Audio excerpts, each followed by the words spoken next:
Evelyn Reed, the authoritative, calm face of Nightly Dispatch, felt the clock ticking not just toward the 6:30 p.m. broadcast, but toward the 10th anniversary of her tenure. 10 years, a monumental run in the cutthroat world of flagship news. The anniversary wasn't just a date, it was a psychological waypoint, a moment the world would use to judge her legacy. In the meticulously sterile green room, Evelyn stared at the makeup mirror. The lights were unforgiving, but she looked exactly like the Evelyn everyone expected. Crisp indigo suit, pearls, and eyes that held the unflappable certainty of a deep-sea diver. But inside, a low-grade hum of anxiety vibrated. She was turning 45 the day after the anniversary show, and the public conversation had shifted subtly, moving from praising her competence to subtly dissecting her longevity. Chronicle Watcher. Evelyn is an icon, but she looks tired.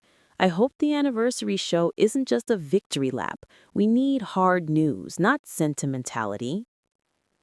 New Generation fan. She's flawless, but she's still using the same desk chair she had in 2015. Time for a major aesthetic update to keep up with the digital world. Legacy Defender. Leave Evelyn alone. She's the last honest voice we have. Anyone who criticizes her on her anniversary is just jealous. The network had planned a 2-minute retrospective segment, a saccharine montage of major headlines she had delivered, culminating in a shot of her iconic, confident nod. Evelyn loathed the montage. She felt the weight of 10 years of world crises, political upheavals, and heartbreaking tragedies, and here they were, packaging it into a digestible, celebratory snack. Her executive producer, Ben, poked his head in. 5 minutes, Ev. You're trending. The public is hungry for this. They are hungry for drama, Ben, and I deal in facts. The truth was, the pressure wasn't just external. The milestone was forcing her to confront the cost of her career.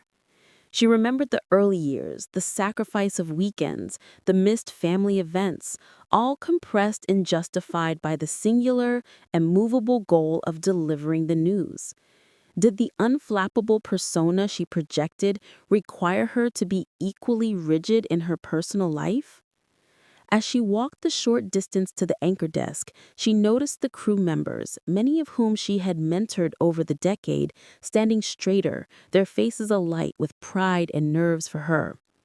This small, immediate audience, the people who saw her before the makeup and after the headlines, mattered more than the millions watching at home.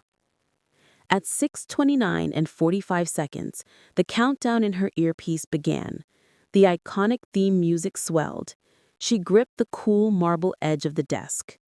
5, 4, 3, 2. The red light on the camera illuminated. The music softened.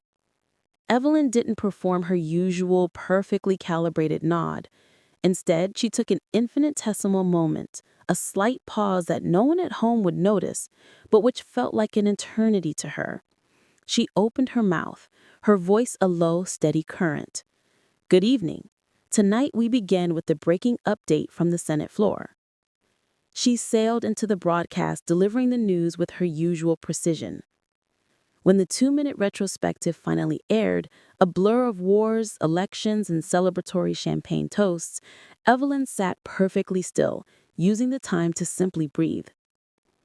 When the segment ended, she seamlessly picked up the next story, not commenting on the montage, not acknowledging the anniversary, but simply continuing to do the job.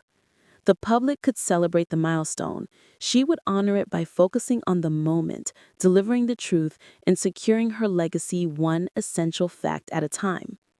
The real celebration, she decided, could wait until she was alone, just Evelyn and her new, hard-earned clarity.